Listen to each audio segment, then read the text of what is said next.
Thanks, Misha and Matt, for interesting stories.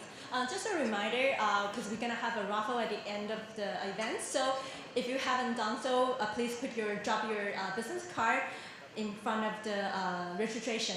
So the gifts only will be given to those who stay in the end. So stay tuned. Another update is we have a slightly change in the agenda. So we're going to bring out Dropbox first and financial later. So Dropbox is a leaders in the cloud storage technology and potentially is the next blockbuster IPO. So to learn more about what they're doing in the national market, please welcome Oliver J. He is the head of the Asia Pacific and Latin America of Dropbox. And Oliver was joined by Lilly Huang. She's the senior director of the Silicon Valley Bank in a fireside chat. Welcome. Hi everyone. I hope you guys still awake. So my name is Lilly Huang, and we're here on the stage with Oliver J, the head of Asia Pacific of Dropbox, a very successful company but very low profile, in a very crowded, competitive place.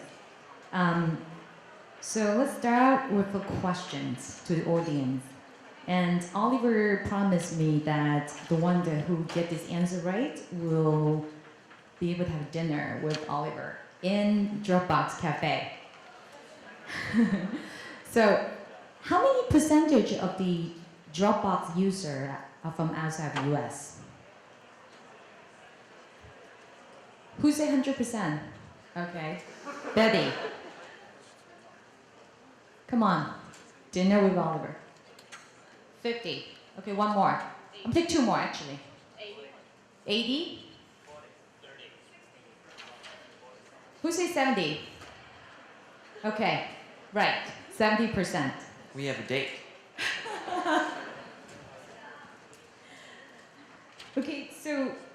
Okay, great. So please, we will we get your contact details, and then let's start with a couple questions to Oliver here. So Dropbox have 100,000 businesses user globally. True or false? False. We have more than 100,000. Can you say the number?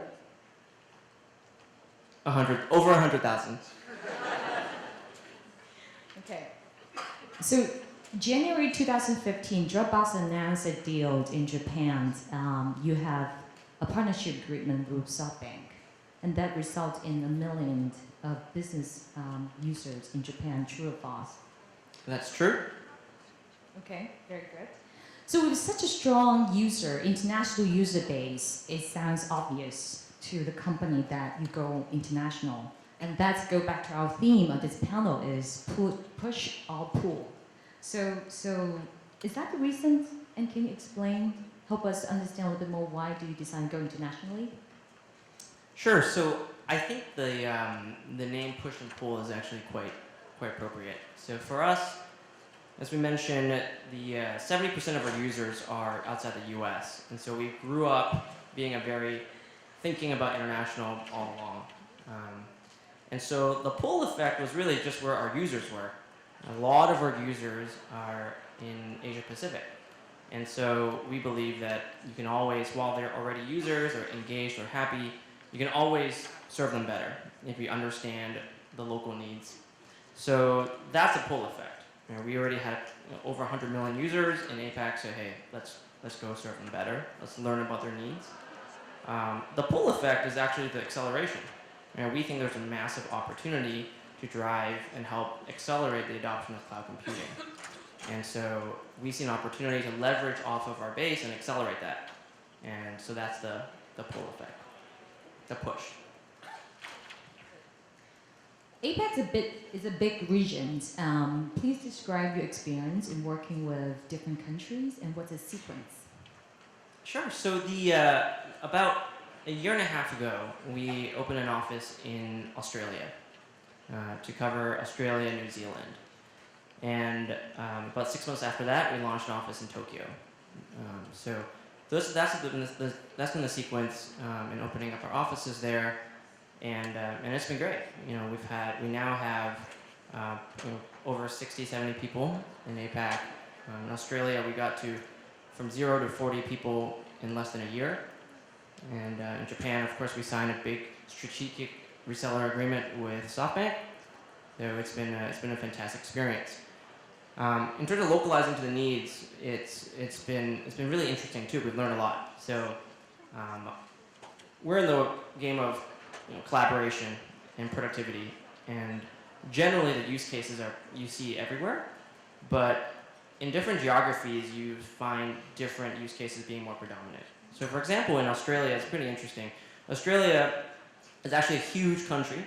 It's almost as big as the US, but all the decisions are generally made in Sydney or Melbourne. And so what we see is the remote use case, the mobile use case of Dropbox be much more prevalent in Australia.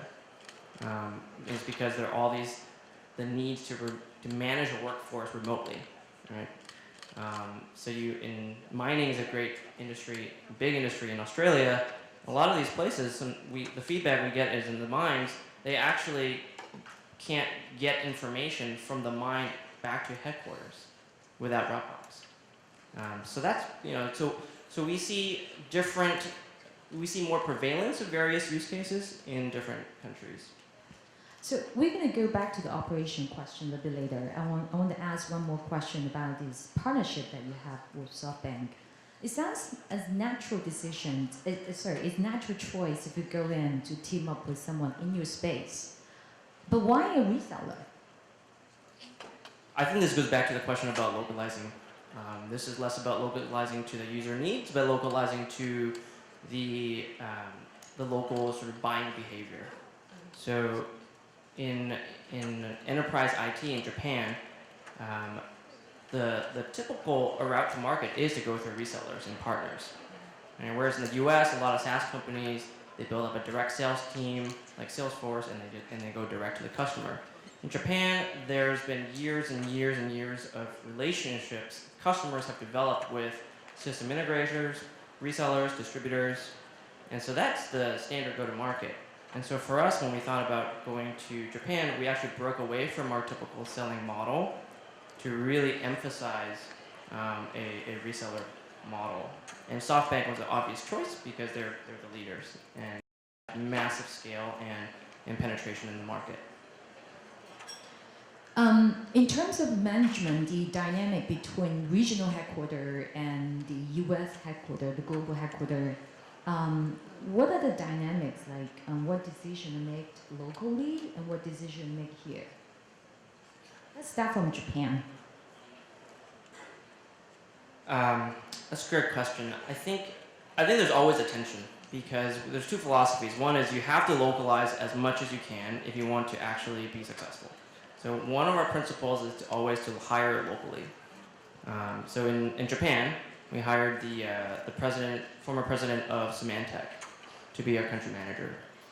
And it's very important to hire locally because you can go a lot faster, right? You can, your team, your managers they already have an existing network, so you can recruit faster. You have existing customer relationships, so you can also accelerate that. On top of that, as I mentioned, the go-to-market is very different. So I talked about the reseller side, but even the marketing side. In Japan, there's the clean, sleek approach that Silicon Valley has adopted doesn't work as well. Right? And so our online marketing strategy in Japan is different. We have like a Navi site that has anime, it has a lot more instructions on how people can use Dropbox, whereas our online marketing here is a lot more clean. So I think the go-to-market, the hiring, and the networking is all you want to go local as much as possible. For us, our philosophy of where we want to standardize are our values.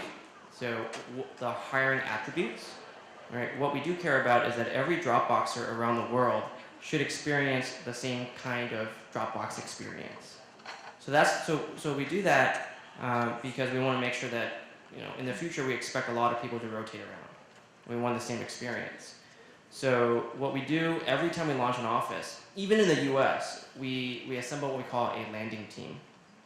Landing team of 2 to 4 people who are approved all the way up by the CEO, who sort of embody the values, who understand how Dropbox works, and they go out and actually go on a 1-year assignment. So you had a lending team in each country, and then you will just let them to run it.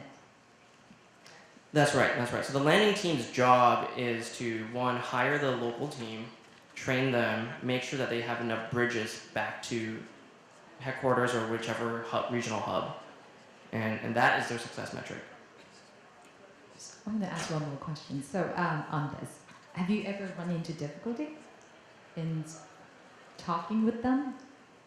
I think so. There's always a healthy dialogue, right? Because it takes both sides to understand the culture. If a U.S. team pushes too aggressively its style into all the regional offices, that's very difficult, right? You go to an office in Japan, it's everyone's wearing a tie, everyone's wearing a white shirt and black pants, no one's wearing a hoodie. So if your expectation is that everyone acts the same, it'll be very, very difficult. What we do not bend from is how we think about our values. So that is one area that we don't bend. So Oliver, you have a wonderful, amazing resume, and you have experience working with Mary Nichols in Morgan Stanley, and you work in NEA as a venture capitalist as well. Why Dropbox? Why make that move? For me, so I joined Dropbox about 3 years ago. We were about 10th the size. I think for me it came down to a couple things. The first is I felt like there's a very, very rare opportunity to join a platform to have that much scale, global scale. And the things that I do have an impact around the world. So when I joined, we had 100 million users, and now we have 400 million users. And so that is something that's, I think, very rare to be able to have that kind of impact on the world. But the other part is really the people. I've never worked for a group of people who are as equally humble as they are talented. So I can be eating lunch with a guy who invented the like button on Facebook, or the guy who invented Python, and I wouldn't even know. So I love that. I love the people. I love the culture, and I think the opportunity is huge. Okay, so we're going to ask about China, and let me go back a little bit. So what is next? Right now in APAC, you have Australia, and you have Japan. What's the next for you? And what's the outlook to China?